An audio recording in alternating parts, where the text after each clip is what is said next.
a new module from online store.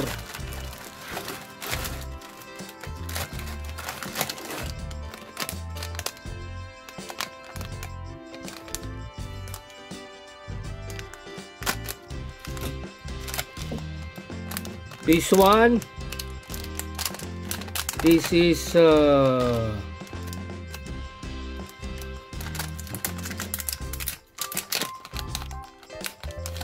Bluetooth audio, Bluetooth module, HW407 BO.0.3 version. So this is a Bluetooth for Bluetooth speaker. Okay.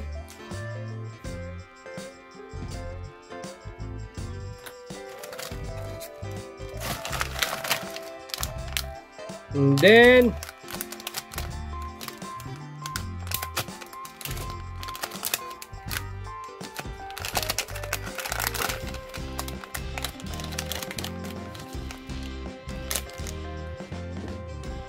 this is ESP32 cam with camera, and this is a microcontroller. So this is the main IC. This is a microcontroller with camera and SD card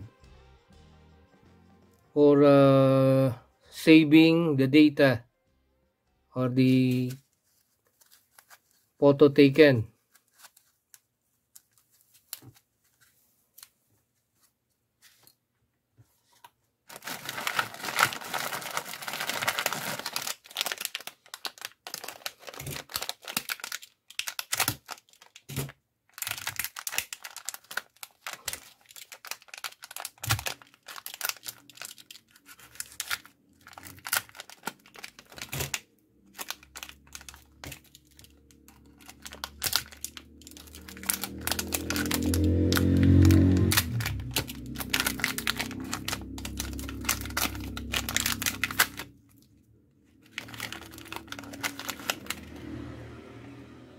We have the boost converter XL6009 for boosting the voltage, stepping up the voltage. Small voltage will be converted into a big voltage.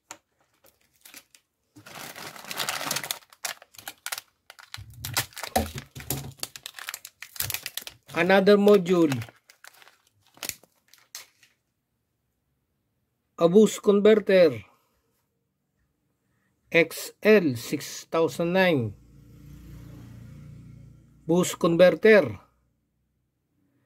boosting the voltage, stepping up the voltage from small voltage to large voltage. Stepping up, boost,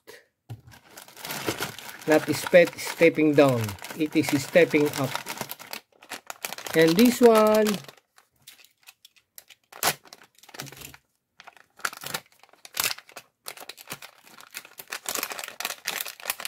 this is a driver, MOSFET driver for lamps, motor control, MOSFET IRA520N with a pin header,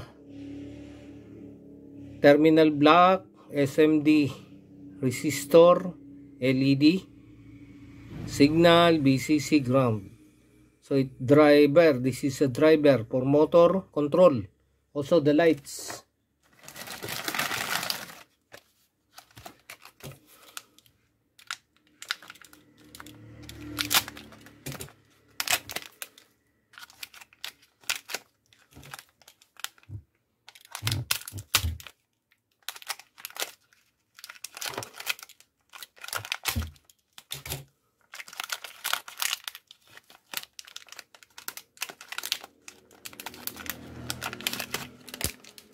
We have another boost LM2577 using this IC boost converter with a voltage indicator.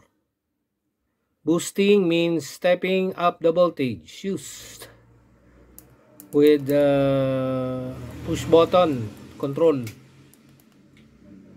There's a mode while using this boost converter, certain modes and functions.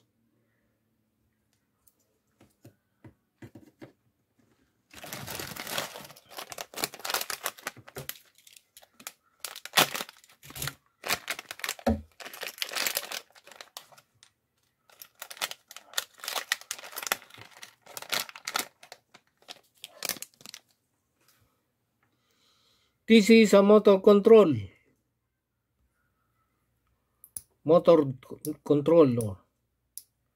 Driving the motor, for driving the motor.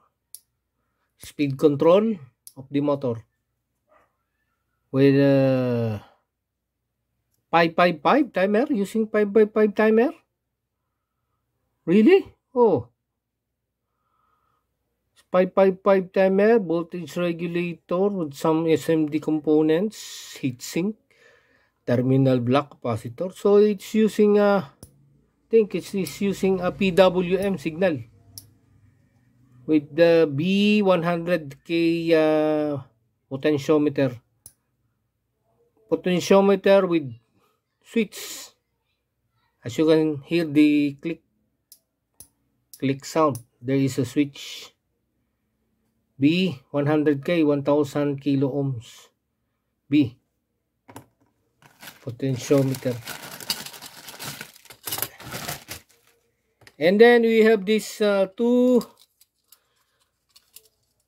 battery holder. This is a PCB type battery holder for 18650 battery. So positive, negative, positive. So it is used for PCB.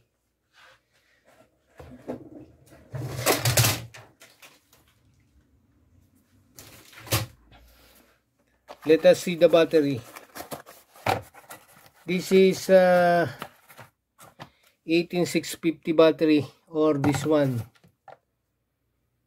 So we can use that here.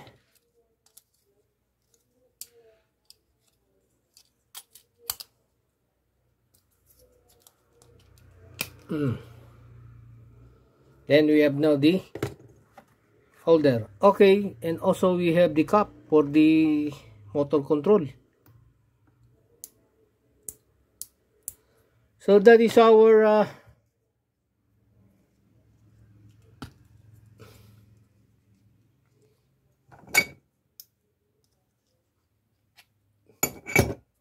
new